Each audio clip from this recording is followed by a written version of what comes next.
The alarm bells rang through the command center on Earth. Admiral Lisa Rodriguez walked quickly down the metal hallway of Space Command headquarters. Her boots made sharp sounds on the floor. 3 years ago, she had been just another Navy officer. Now she was in charge of humanity's first real space fleet. The message had come from the far edge of the galaxy. The Galactic Council was losing their war. The enemy called themselves the Void Collective. They had been destroying worlds for 3 long years. Millions of beings had died. Entire star systems had gone dark. Lisa stepped into the main briefing room. The walls were covered with screens showing star maps and battle reports. 12 other officers sat around the large table. These were humanity's best military minds. They had trained for this moment since humans first met aliens 5 years ago. Commander Jake Morrison stood up when Lisa entered. He was tall and had gray hair. He commanded the UES Liberty, the biggest ship in the human fleet. "Admiral, the situation is getting worse by the hour," he said in a serious voice. Captain Amy Patterson looked worried. She was young for a ship captain, only 35 years old. Her ship, the UES Defender, was one of the fastest in the fleet. "The Council's last major defense line has fallen," she reported. "The Void Collective is moving toward their homeworlds now." Lisa sat down at the head of the table. She pressed a button and the main screen lit up. It showed a map of local space. Red dots marked where the Void Collective had attacked. Blue dots showed Council forces.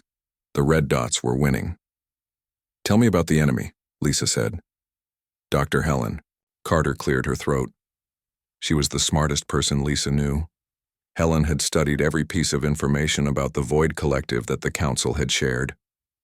"They use ships that can drain power from other vessels," Helen explained. "Their weapons are different from anything we know. They fire energy beams that can shut down entire fleets." Colonel Pete Williams leaned forward. He was in charge of the Space Marines. His job was to fight if humans ever had to board enemy ships. "How many ships do they have?" he asked. "Too many," Helen answered. "The Council estimates over 2,000 vessels. Each one is bigger than our largest ship. They move in large groups and attack together."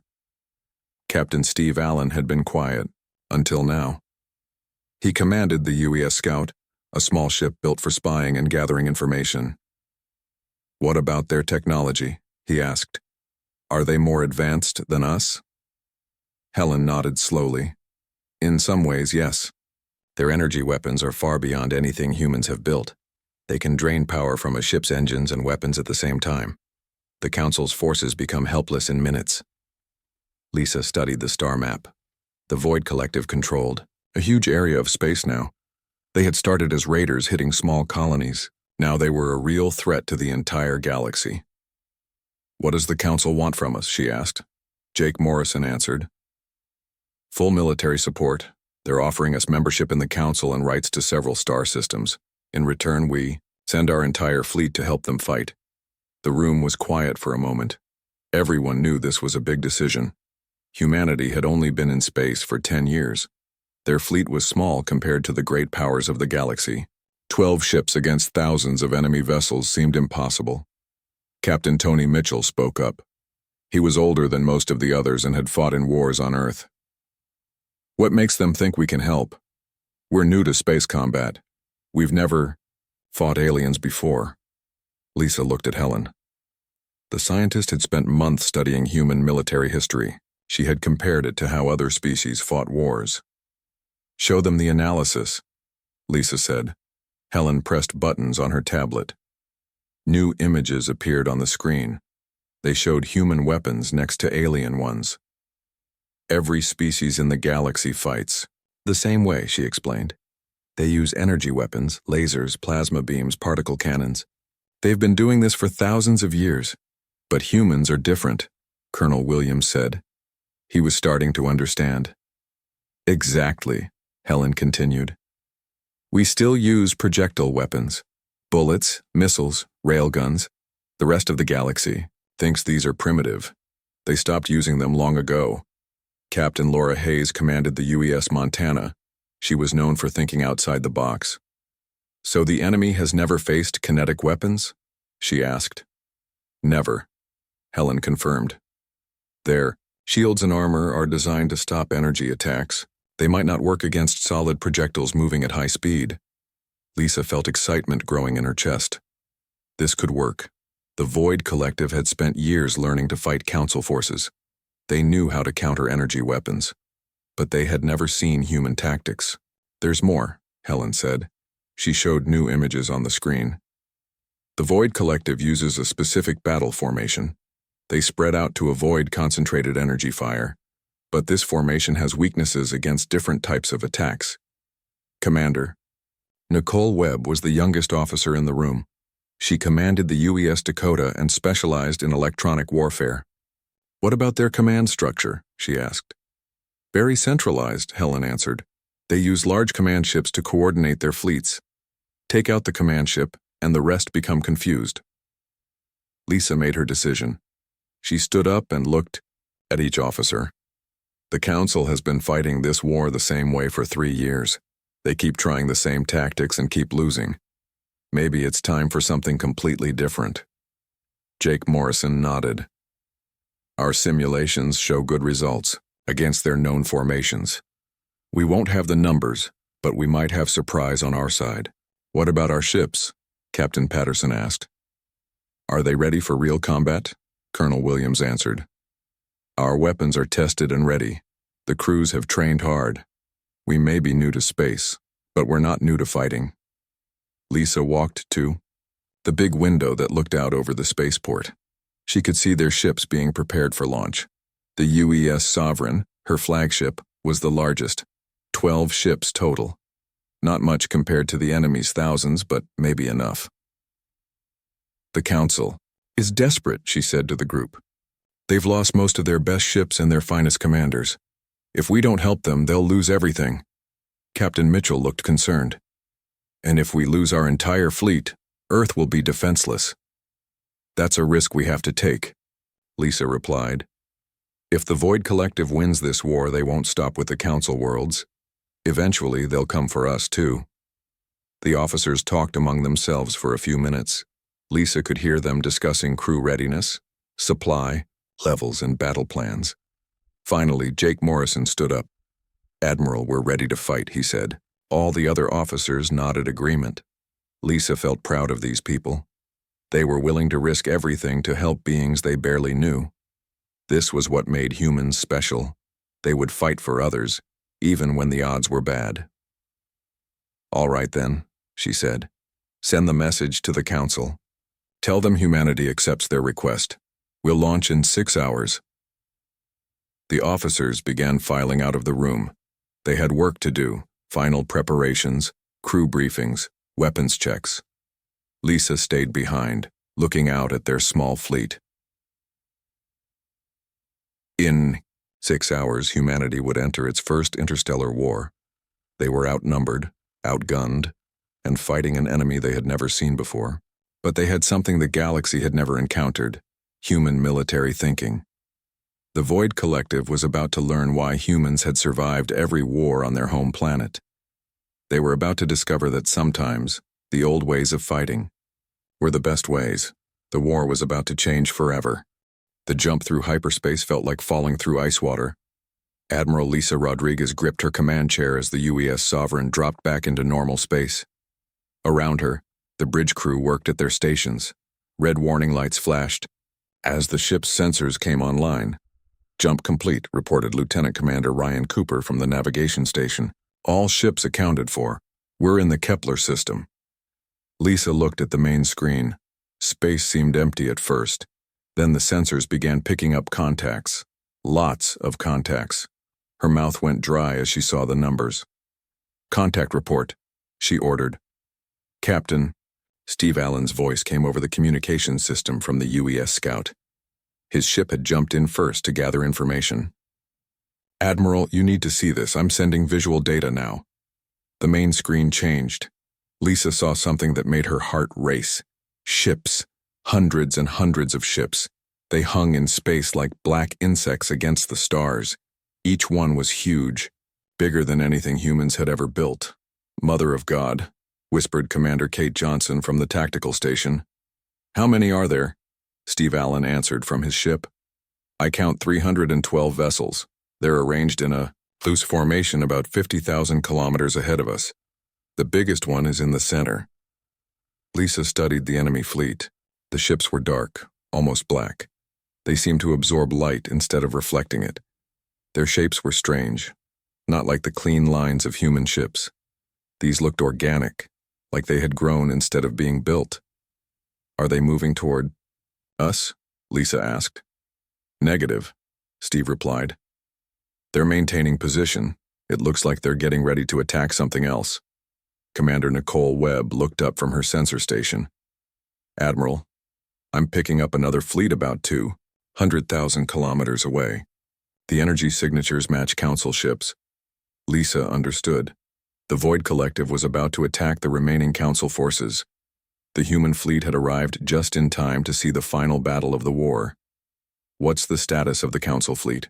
She asked. Nicole worked at her controls. 47 ships. They're in a defensive formation, but they look damaged. I'm reading power fluctuations from most of them. Dr. Helen Carter had joined them on the bridge. She was studying the enemy ships on her tablet. Admiral, look at their formation. It's exactly what we expected. Lisa looked more carefully. The void ships were spread out in a wide cloud. There was space between each group of vessels. Helen had been right. This formation was designed to fight energy weapons. They're staying dispersed to minimize damage from concentrated fire, Helen explained. Each group can support the others, but they're not close enough to all be hit at once. Jake Morrison's voice came over the comm from the UES Liberty. Admiral, they don't seem interested in us. Are we that small a threat? Lisa almost smiled at that. Probably. How would you react if 12 rowboats showed up during a naval battle? Lieutenant Commander Ryan Cooper had been studying the enemy ships through the ship's telescopes. Ma'am, their technology is incredible. I can see weapon ports that must be twice the size of our biggest guns. And their hulls have some kind of energy field around them. Captain Amy Patterson called in from the UES Defender. Admiral, should we contact the Council fleet? Let them know we're here? Lisa thought about it. The Council ships were probably surprised to see humans this far from Earth, but right now she wanted to watch and learn. Not yet. I want to see how the enemy fights first. As if responding to her words, the Void Collective began to move. Massive formations started advancing toward the Council ships. Even from this distance, Lisa could feel the menace of those dark vessels. They're beginning their attack run, reported Commander Johnson. Energy readings are climbing across their entire fleet. The first shots came like lightning. Beams of purple energy lanced out from the void ships. But these weren't like any weapons Lisa had seen before. The beams seemed to bend and curve through space, seeking their targets. Those energy bolts are guided, observed Dr. Carter. They're not just firing in straight lines. The Council ships fired back. Bright blue and green energy beams shot toward the enemy. Some hit their targets, causing explosions of light. But most of the shots seemed to disappear before reaching the dark ships. Their hulls are absorbing the energy, Nicole reported. The Council weapons are being drained somehow. Lisa watched the battle with growing understanding. This was why the Council was losing. Their weapons were designed to destroy normal ships with normal armor, but the Void Collective had technology that could neutralize energy attacks. Look at the Council formation, Dr. Carter pointed out. They're bunching up to concentrate their fire. But that makes them easier targets. She was right. The Council ships were moving closer together, trying to focus their energy weapons on single targets. It was smart tactics against a normal enemy. Against the Void Collective, it was suicide.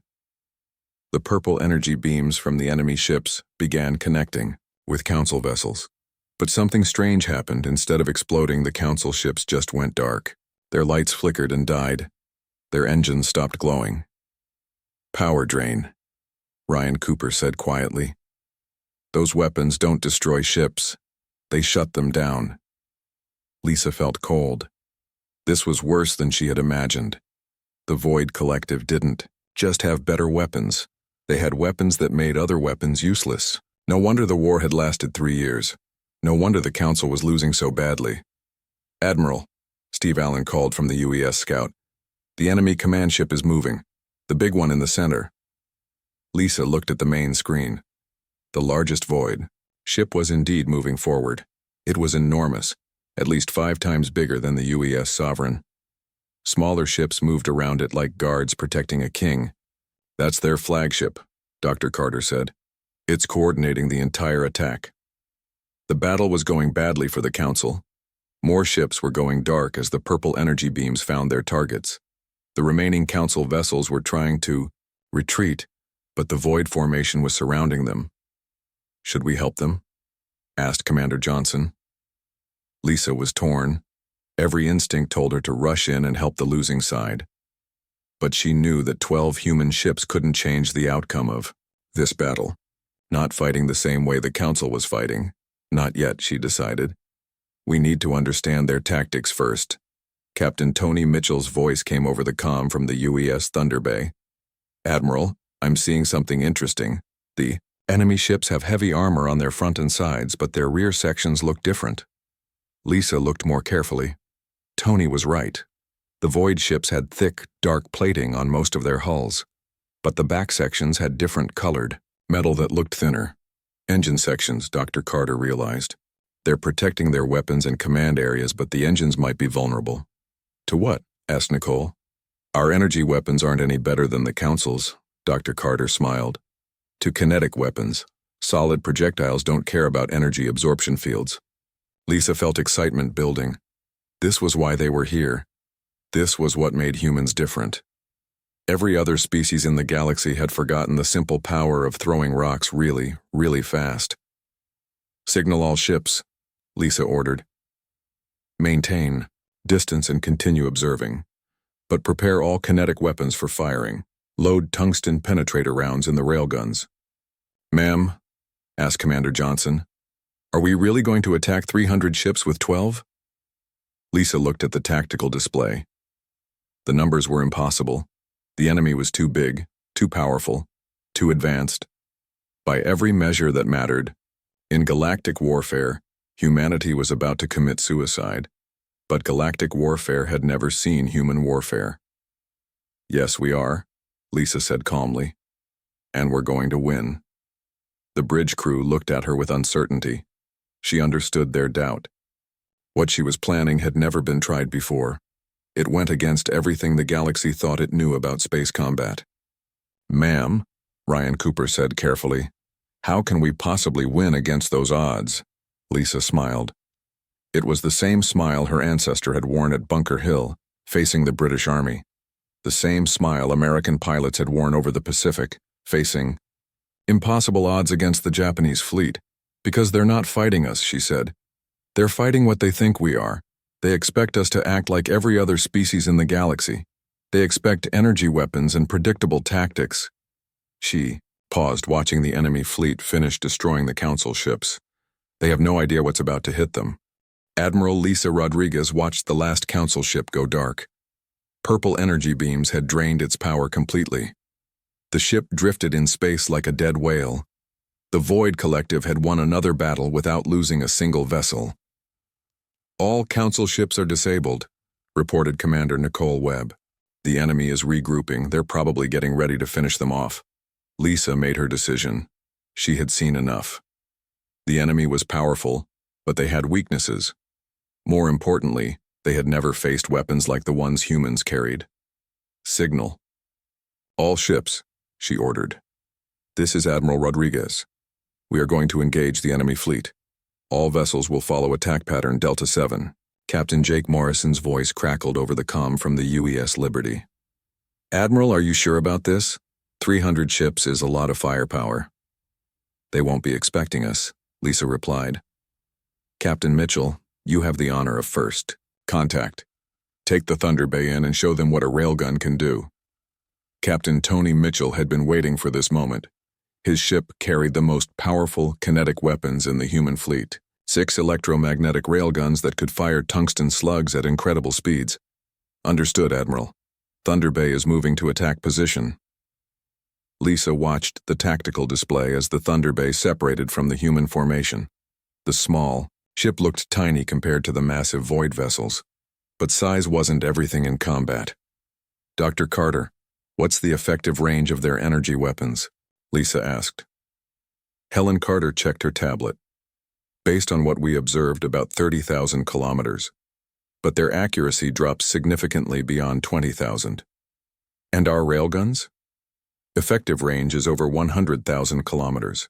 At maximum velocity, flight time to target is less than 2 seconds. Lisa smiled. The enemy had no idea they were already within range of human weapons. They were used to fighting at close distances where energy weapons worked best. They had never fought an enemy that could kill them from far away. Thunder Bay, you are cleared to engage, Lisa announced. Tony Mitchell's ship was now 50,000 kilometers from the nearest void vessels, still too far for their energy weapons to be effective. Perfect range for human kinetics.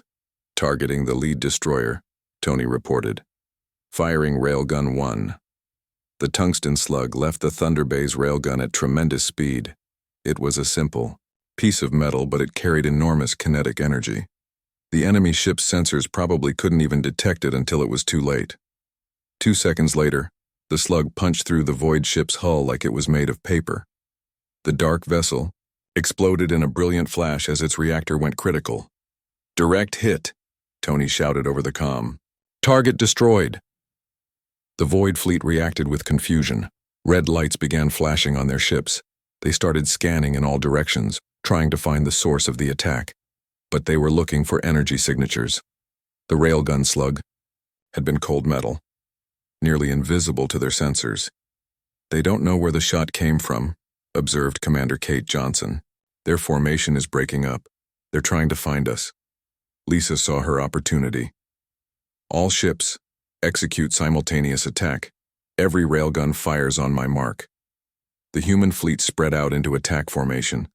12 ships against over 300. But each human ship carried multiple kinetic weapons. The mathematics were about to change dramatically.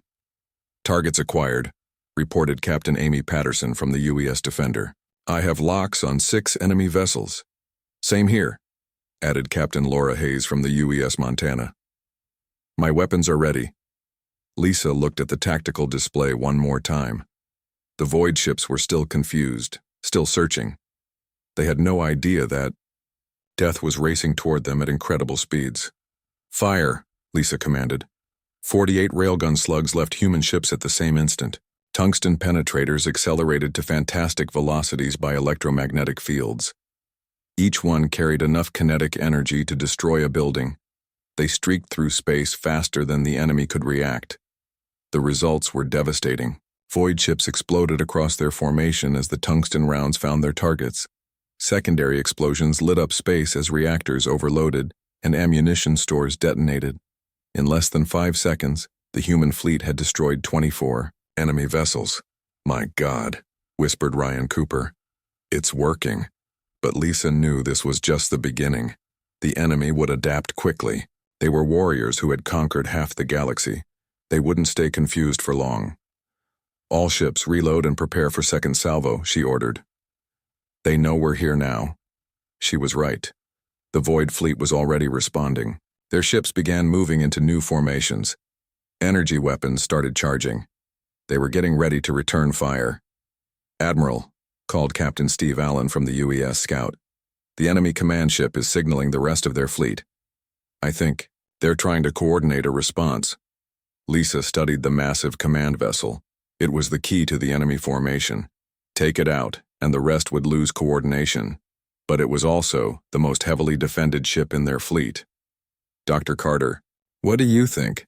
Can our railguns penetrate that command ship's armor? Helen looked at her readings. It's thick, but it's still designed to stop energy weapons. Kinetic penetrators should go right through. The problem is getting close enough, added Nicole. Webb.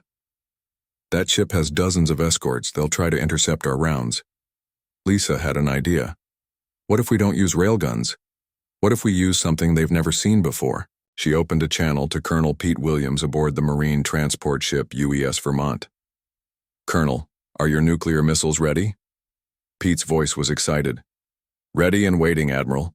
We've got 20 Mark 7 warheads loaded and armed. Nuclear weapons. Every other species in the galaxy had abandoned them thousands of years ago. They considered them primitive and dangerous. but humans had perfected them into precision instruments of destruction.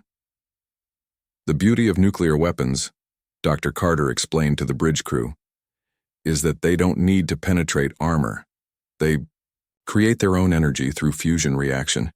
The enemy's energy absorption technology can't drain power from something that generates its own power. Lisa opened the fleet channel. All ships, prepare for nuclear strike on the enemy command. Vessel, Vermont will coordinate the attack. The Void fleet was moving now, trying to close the distance so their energy weapons could be effective. But they were still thinking in terms of traditional space combat. They expected the humans to retreat or try to match their formation. Instead, the humans did something unprecedented. The UES Vermont launched all 20 nuclear missiles at once. The missiles were not like the crude weapons of Earth's past. These were smart weapons, capable of independent navigation and target selection. Each one carried a fusion warhead with the explosive power of a small star. Missiles away, reported Colonel Williams. Time to target, 90 seconds. The Void ships detected the missiles immediately. Energy weapons began firing, trying to shoot them down.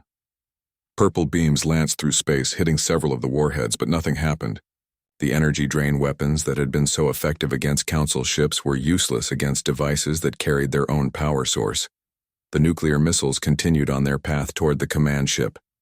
They can't stop them, Nicole realized. Their weapons are designed to drain power, not destroy incoming projectiles. The enemy tried other tactics. Some ships moved to intercept the missiles physically, but the warheads were programmed to detonate if threatened. 3 Void ships were vaporized when they got too close to the incoming weapons. 30 seconds to impact, Colonel Williams announced. The massive command ship tried to retreat, but it was too big and too slow. Smaller ships formed a protective screen around it, but there were too many missiles coming from too many directions. 10 seconds, Williams counted down. 5, 4, 3, 2, 1. Space lit up like a new sun. 20 nuclear warheads detonated around the enemy command ship in perfect coordination. The fusion reactions created temperatures hotter than the core of a star. Even the advanced armor of the Void vessel couldn't withstand that kind of energy. When the light faded, the command ship was gone. In its place was an expanding cloud of superheated gas and twisted metal. "Command ship destroyed," shouted Captain Mitchell. "The enemy formation is breaking apart." Lisa watched the tactical display with satisfaction. Without their command vessel, the Void ships were losing coordination. Some were trying to retreat, others were attacking randomly. The perfect formation that had been so effective against Council forces was falling apart. "Signal all ships," Lisa ordered. "Continue the attack. Show them what humans can do in a real fight." The battle was far from over, but the tide had turned. For the first time in 3 years, the Void Collective was losing. They were facing an enemy unlike anything in their experience. An enemy that fought with weapons they didn't understand and tactics they couldn't predict. The galaxy was about to learn why humans had survived every war on their home planet. Sometimes the old ways were the best ways. Sometimes simple physics was more powerful than advanced technology. The Void Collective was about to discover what happened when an unstoppable force met an immovable object. They were the unstoppable force. Humanity was about to show them what immovable really meant. The destruction of the Void command ship sent shockwaves through the enemy fleet. Admiral Lisa Rodriguez watched as the perfectly organized formation began to fall apart. Ships that had moved together like a single organism were now scattered and confused. "Enemy fleet is in disarray," reported Commander Nicole Webb from her sensor station. "I'm reading multiple course changes. They don't seem to know what to do." Lisa saw her chance. The enemy was vulnerable now, but they wouldn't stay that way for long.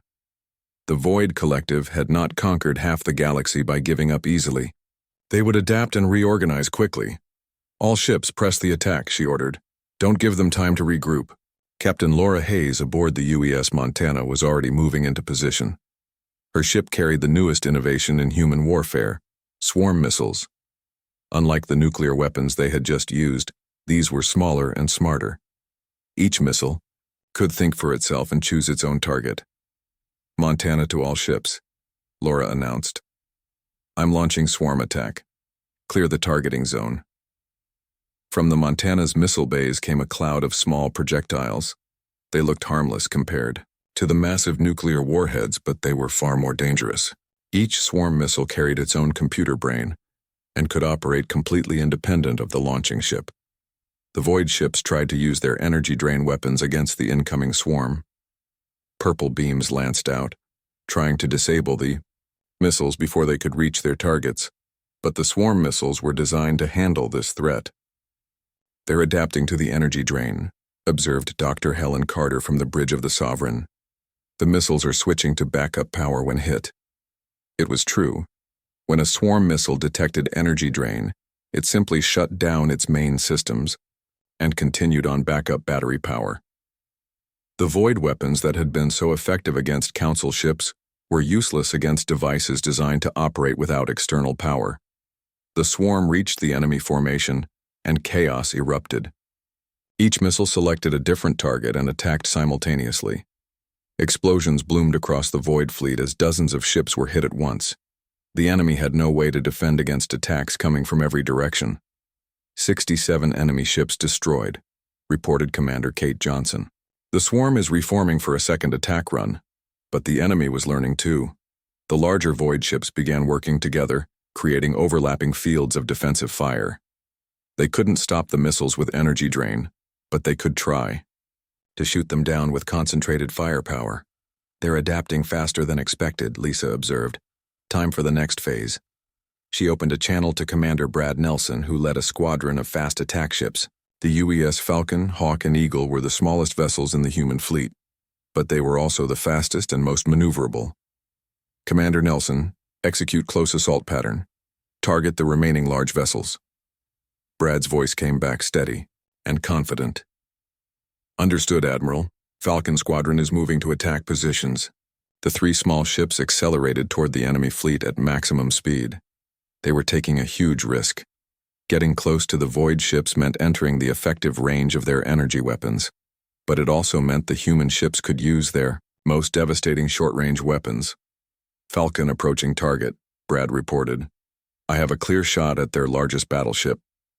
The UES Falcon carried armor-piercing rounds designed specifically for close combat. These weren't the long-range tungsten slugs used by the railguns.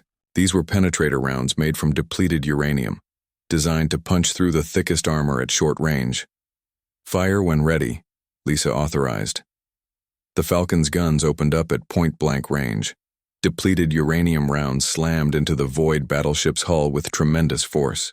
The enemy armor, designed to deflect energy weapons, offered no protection against solid projectiles moving at such high velocity. The battleship's hull split open like a cracked egg. Atmosphere and debris poured out into space. Secondary explosions rippled along the ship's length as the penetrator rounds found vital systems. Target destroyed, Brad announced, moving to next objective. The other two ships in his squadron were having similar success. The UES Hawk had crippled a heavy cruiser, while the Eagle was systematically destroying the ship's escort vessels. The enemy was trying to respond, but their weapons couldn't track targets moving so fast at such close range. Enemy fleet cohesion at 30%, Nicole reported. They're breaking into smaller groups. Lisa saw what was happening.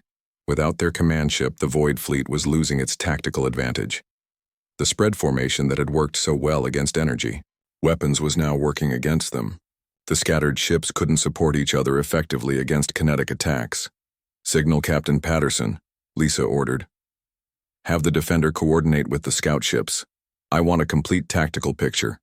Captain Amy Patterson's ship was equipped with the most advanced sensors in the human fleet. Working with Captain Steve Allen's scout vessel, they could track every enemy ship and predict their movements. Admiral, we've identified their remaining command structure, Amy reported. 3 heavy cruisers are trying to coordinate different sections of their fleet. Lisa studied the tactical display. The enemy was attempting to reorganize into 3 separate battle groups.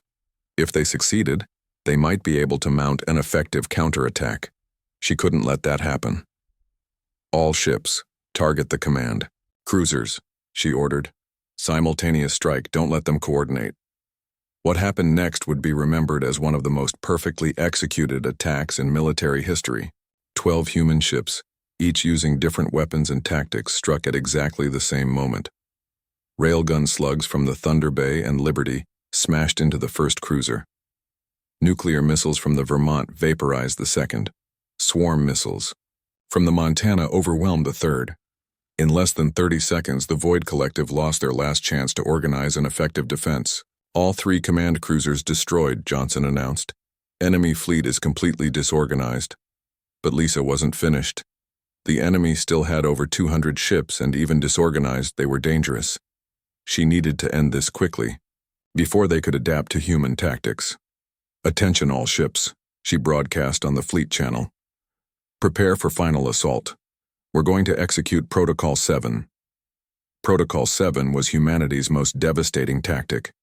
Every ship would fire, every weapon at the same time. Railguns, missiles, and kinetic rounds would saturate the enemy formation completely. It was designed to overwhelm any defense through sheer volume of fire.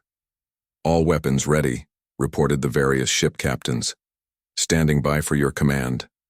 Lisa looked at the main screen one last time. The Void Fleet was scattered across thousands of kilometers of space. Individual ships were trying to retreat or regroup, but they had no coordination. It was time to end this. "Execute Protocol 7, she commanded. "Fire everything." The human fleet erupted in coordinated violence. Railguns fired tungsten slugs at maximum rate. Missile launchers emptied their magazines. Every kinetic weapon in the fleet discharged simultaneously. Space filled with projectiles racing toward their targets. The effect was overwhelming. Void ships that had survived 3 years of war against the Galactic Council were destroyed in minutes. Their advanced technology and superior numbers meant nothing against the concentrated firepower of human kinetic weapons. "Enemy fleet strength at 20%, Nicole reported. "Most of the remaining ships are trying to retreat." "Let them go," Lisa decided. "We've made our point." Dr. Carter was studying the sensor readings with amazement. "Admiral, look at these numbers. We've destroyed or disabled over 250 enemy vessels in less than 4 hours. Lisa felt a mixture of pride and exhaustion. The battle, that everyone expected to last for days, was effectively over. The Void Collective, which had seemed unstoppable just hours ago, was retreating in complete disorder. "Signal the remaining council ships," she ordered. "Let them know the immediate threat is over." Commander Ryan Cooper opened communications with the disabled council vessels. "Admiral, they're responding. The Council Fleet Commander wants to speak with you personally." Lisa accepted the transmission. The alien face that appeared on screen looked shocked and grateful. "Human Admiral," the being said in translated speech. "We have never seen anything like this. How did you defeat them so easily?" Lisa smiled. "We fight differently than you do. Sometimes the old ways are the best ways." The truth was more complex than that, but she didn't need to explain human military doctrine to aliens. What mattered was that the war was over. The Void Collective had been stopped. The galaxy was safe. "All ships form up for return journey," she announced. "Mission accomplished." As the human fleet regrouped, Lisa looked at the tactical display one more time. Debris from destroyed enemy ships drifted through space. The once mighty Void Fleet was broken and scattered. In just 4 hours, humanity had changed the balance of power in the galaxy forever. The news traveled faster than light itself. Within an hour of the battle's end, every government and organization in the galaxy knew what had happened in the Kepler system. The Void Collective, unstoppable for 3 years, had been crushed by 12 human ships in less than 5 hours. Admiral Lisa Rodriguez stood on the bridge of the UES Sovereign, watching the communications board light up like a Christmas tree. Message after message poured in from across the galaxy. Everyone wanted to talk to the humans who had ended the war. "Admiral, we're receiving priority transmissions from 47 different governments," reported Lieutenant Commander Ryan Cooper.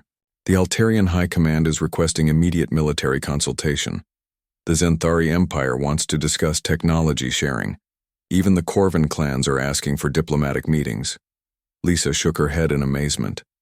Just this morning, humanity had been the newest species in galactic civilization. Now everyone wanted to be their friend. Success had a way of changing people's attitudes very quickly. "What about Earth?" she asked. "Any word from home?" Ryan nodded and smiled. "President Kelvin Wright sends his congratulations. He also says the entire planet is celebrating. The news networks are calling it the greatest military victory in human history." Captain Diana Ross aboard the communication ship UES Herald had been monitoring galaxy-wide broadcasts. Her voice came over the fleet channel with excitement. "Admiral, you need to hear some of these reports. The galactic news networks are going crazy. They're calling us everything from miracle workers to the saviors of civilization." Lisa felt uncomfortable with all the praise. Yes, they had won a great victory, but it had been won through superior tactics and technology, not through any special virtue. The Void Collective had simply never faced kinetic weapons before. "Any word from the enemy?" she asked. Commander Nicole Webb looked up from her sensor station. "The surviving Void ships jumped to hyperspace about 30 minutes ago. But before they left, they transmitted something. It wasn't directed at us specifically, but we intercepted it." "What did it say?" Nicole checked her translation computer. "It's hard to be certain, but the message seems to be addressed to their home fleet. The translation reads something like, 'New enemy encountered. Request immediate ceasefire negotiations.'" "Doctor?" Helen Carter looked surprised. "They want to negotiate, after losing so badly?" Commander Beth Parker, the fleet's expert on alien psychology, had an explanation. "The Void Collective respects strength above everything else. In their culture, being defeated in battle isn't shameful if your enemy proves superior. They're not surrendering. They're acknowledging that we're worthy opponents." Lisa found that interesting. Most species would be angry after such a defeat. The Void Collective seemed to view it as a learning experience. Maybe there was hope for peace after all. "Admiral," called Captain Jake Morrison from the UES Liberty. "We're receiving a transmission from the Galactic Council. It's marked as highest priority." Lisa accepted the communication. The face that appeared on screen belonged to the Council's Supreme Chancellor, a tall being with blue skin and large eyes. The alien looked amazed and grateful. "Admiral Rodriguez," the Chancellor said in perfectly translated English, "on behalf of the Galactic Council and all free peoples of the galaxy, I thank you. What you have accomplished today will be remembered for thousands of years." "We were glad to help," Lisa replied simply. "We couldn't stand by and watch innocent people suffer." The Chancellor paused, as if choosing words carefully. "Admiral, the Council has been in emergency session since news of your victory reached us. We have a proposal to make." Lisa waited. She had expected this conversation. The Council would want something in return for humanity's help. "The Council offers humanity full membership with all rights and privileges," the Chancellor continued. "More than that, we offer you a permanent seat on the Security Committee. No species has ever achieved such status so quickly. It was an incredible offer. Full Council membership would give humanity access to advanced technology, trade routes, and diplomatic protection. A Security Committee seat would make them one of the most powerful voices in galactic politics." "I'm honored by the offer," Lisa said. "But I'll need to discuss this with my government before giving an answer." "Of course," the Chancellor replied. "Take all the time you need. The Council will be waiting." After the transmission ended, Lisa called a meeting of all ship commanders. They gathered in the Sovereign's briefing room, their faces still showing the excitement of victory. "Well, gentlemen and ladies," Lisa began, "it seems we've started something bigger than we expected. The entire galaxy wants to be our friend now." Captain Amy Patterson looked thoughtful. "It's amazing how quickly things change. This morning we were nobodies. Now we're the most important military force in the galaxy." "The question is, what do we do with this power?" asked Captain Tony Mitchell. "The Council is offering us everything we could want, but power comes with responsibility." Colonel Pete Williams had been quiet during the meeting. Now he spoke up. "Admiral, I've been thinking about the Void Collective. They're not gone, just defeated. What happens when they come back with new tactics?" It was a good question. The enemy had retreated, but they weren't destroyed. Somewhere out there We're probably studying recordings of the battle and developing countermeasures to human weapons. They'll adapt, Dr. Carter agreed. They're too intelligent not to learn from this defeat. Next time they'll be ready for kinetic weapons. Lisa nodded, which is why we need to be ready too. This victory bought us time, but it didn't end the threat permanently. Captain Laura Hayes raised another concern. What about other species? Once they realize how effective our weapons are, they'll want to copy them. Do we really want every government in the galaxy to have nuclear weapons and railguns? It was a disturbing thought. Human weapons had been devastating against the Void Collective precisely because no one else used them. If every species started building kinetic weapons, the galaxy could become a much more dangerous place. We need to be careful about technology sharing, Lisa decided. We can't keep our weapons secret forever, but we don't want to start an arms race either. Commander Jeff Adams, who served as liaison with Allied forces, had been monitoring galactic communications. Admiral, there's something else you should know. The Altarians and Xanthari are already requesting detailed information about our weapons. They want to start development programs immediately, and the Corvin clans are offering us exclusive mining rights to rare metals in exchange for weapon designs, added Captain Steve Allen. Lisa felt the weight of responsibility settling on her shoulders. Humanity had wanted to help end a war. Instead, they had become the most sought-after military partner in the galaxy. Every decision they made now would affect billions of lives. Signal all ships, she ordered. We're heading home. Earth Command needs to know what's happened here, and our government needs to decide how to handle these new opportunities. As the human fleet prepared for the jump to hyperspace, Lisa received one more transmission. This one came from an unexpected source, the Void Collective. The alien face on screen was different from any species Lisa had seen before. It had dark skin and glowing red eyes. When it spoke, the translation was formal and respectful. Human Admiral, the being said, I am War Leader Zeth of the Void Collective. You have defeated us in honorable combat. According to our laws, this gives you the right to negotiate terms. Lisa was surprised. She hadn't expected direct communication from the enemy so soon. What terms are you proposing? A ceasefire while we study your tactics, Zeth replied. You fight in ways we do not understand. This requires consideration. We propose 1 standard year of non-aggression while both sides evaluate the new situation. It was an incredible offer. The Void Collective was asking for time to figure out how to counter human weapons. In return, they were offering a year of peace. I'll need to discuss this with my government, Lisa said. Of course, Zeth replied. But know this, Human Admiral. You have earned our respect. That is not easily won.